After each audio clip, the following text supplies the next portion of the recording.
අවසරයි ගෞරවනීය ස්වාමින් වහන්සේ අපි බොහෝ අවස්ථාවල දකිනවා අද සමාජයේ බොහෝ සමාජ ජාලාවල තරුණ පිරිස්වල ආකර්ෂණය ඇති කර ගැනීම සඳහා බොහෝ ආස්වාදජනක රූප ආස්වාදජනක වීඩියෝ පට යොදාගෙන ඔවුන්ව ඒ කෙරෙහි ආකර්ෂණය කරගෙන ඉන් පසුව ඊතා උපක්‍රමශීලීව ඔවුන්ගේ අරමුණු ඔස්සේ ඒ තරුණ ප්‍රජාව ක්‍රමක්‍රමයෙන් මෙහෙවන බවක් අපි පසුගිය කාලෙත් අපි දැක්ක ස්වාමීන් වහන්සේ.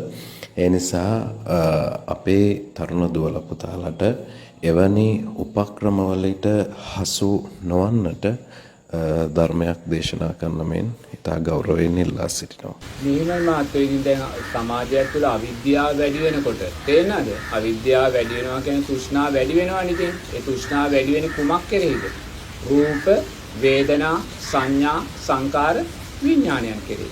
ඉතින් ඒ රූප, වේදනා, සංඥා, සංකාර, විඥානයන් කෙරෙහි තෘෂ්ණාව වැඩි වෙන්න තව තව පෙරලා අවිද්‍යාවමයි වැඩි වෙන්නේ. ඉතින් ඕක මහත්වෝ ලෝක දහමක්.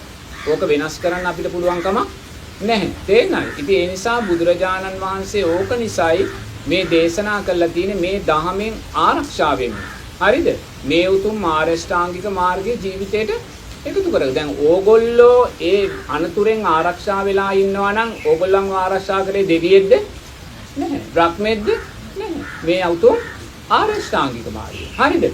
එහෙනම් දැන් ඕගොල්ලෝ ආරක්ෂා වෙලා ඉන්නවා නම් ඒ ආරක්ෂා වුණේ ආරෂ්ඨාංගික මාර්ගයෙන් නම් යමෙක් අනාරක්ෂිතව ඉන්නවා නම් ඔහු ආරක්ෂා වෙන්නත් ඕනේ මොකෙන්ද? ආරෂ්ඨාංගික. එහෙනම් දැන් ප්‍රශ්නේ වෙලා තියෙන්නේ ඔය අනාරක්ෂිත පිරිස. ඔය මාධ්‍ය හරහා ඔය මේ සමාජ මාධ්‍ය හරහා කාමච්ඡන්දයන් වඩාගෙන යන පිරිස මහත්යෝ ආරෂ්ඨාංගික මාර්ගයේ ශක්තියෙන් අනාරක්ෂිත වෙලයි ඉන්නේ. හරිද? ඉතින් එහෙමනම් ඔය අනතුරට වැඩියෙන්ම මුහුණ දෙන්නේ පාසල් පද්ධතියේ දරුවෝ නම් තරුණ දරුවෝ නම් මහත්යෝ මේ දරුවන් නොතනින් යහමගට ගැනීමේ මූලික අයිතිය තියෙන්නේ දෙමාපියන්ට සහ ගුරුවරුන්ට. තේන නමුත් ප්‍රශ්නේ වෙලා තියෙන්නේ දෙමාපියනුත් ගුරුවරුත් මේ ක්‍රමයේ ඇබ්බැහියන් බවට පත් වෙලා තියෙනවා. ඒක දෙමාපියන් ගුරුවරුත් මේ ක්‍රමයේ ඇබ්බැහි බවට පත් වෙලා තියෙනවා නම් මහත්යෝ අපිට මේ ප්‍රශ්නේ විසඳන්න පුළුවන් කමක් නැහැ. තේරෙනවද? ඉතින් මේක දිගින් දිගටම ඉස්සරහට යන්න. ඉතින් ඒ නිසා සමාජය තුළ ඒවා අපි කර යුතු දේවල් නෙමෙයි රජය විසින් කළ යුතු දේවල් මොකද මේ ශාසනය ආරක්ෂා වෙන්න එපා. මේ ශාසනය ඊළඟ පරපුරට දැන් අපේ අම්මලා තාත්තලා අපේ ආච්චිලා සීයලා කාලේ මේ Facebook මේ සමාජ මාධ්‍ය තිබ්බනම් මහත්තයෝ අද මේ රටේ අපිට දහමක් ගැන කතා කරන්න දෙයක් ඉතුරු වෙන්නේ නැහැ. නමුත් අපි මේ දහමක් ගැන කතා කරන්නේ අපේ ආච්චිලා සීයලා අම්මලා තාත්තලා ඒ කාලේ මේ සමාජ මාධ්‍ය මේවා තිබ්බේ. ඒ නිසා ඒ අය සංවර විනීත විනයගරුක අය හැටියට අපිට ඒ පූර්වාදර්ශයන් දුන්නා. හරිද? අපි ඒ පූර්වාදර්ශයන් ඔස්සේ තමයි මේක හරි මේක වැරදිද කියන කාරණය තේරුම් ගත්තේ. හරිද?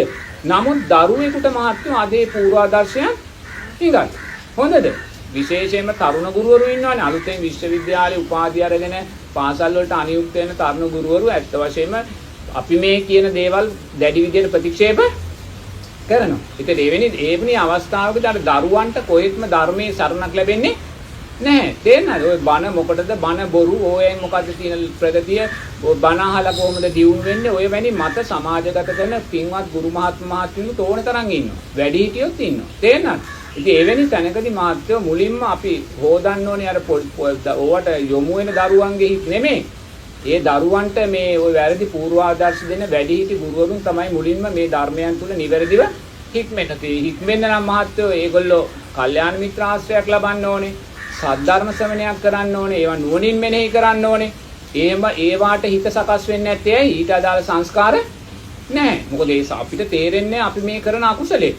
අපි දරුවෙකුව අනවශ්‍ය ආකාරයෙන් කාමච්ඡන්දයන්ට යොමු කරනවා නම් අනවශ්‍ය ආකාරයෙන් ඔය සමාජ මාධ්‍ය වලට යොමු කරලා ඒගොල්ලන්ගේ හිත් දූෂණය කරනවා නම් ලෝභ දේශ මොහය තීව්‍ර කරනවා නම් අනිවාර්යයෙන්ම ඒ කරන මොහොතක් පාසා අපි මේ සම්මා සම්බුද්ධ ශාසනය අතුරුදහන් කිරීමේ අකුසලය කර.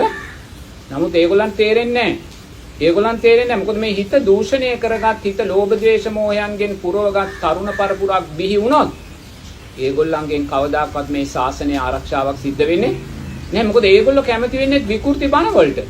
ඒතකොට ඒගොල්ලෝ කැමති කවුරු හරි ස්වාමීන් වහන්සේ කෙනෙක් නැවත ඉපදීමක් නැහැ කියලා කියනවනම් ඒගොල්ලෝ කැමතියි. ඒගොල්ලෝ කැමති කවුරු හරි ස්වාමීන් වහන්සේ කෙනෙක් නිවන් දකින්න සීලය අවශ්‍ය නැහැ කියනට ඒගොල්ලෝ කැමතියි. ඒගොල්ලෝ කැමති තෘෂ්ණාව නැත්තම් දියුණු වෙන්න බෑ කියලා කවුරු හරි කියනවනම් ඒ හාමුදුරන්ට ඒගොල්ලෝ ඊටමස ඒ රැල්ල හැදෙනවා.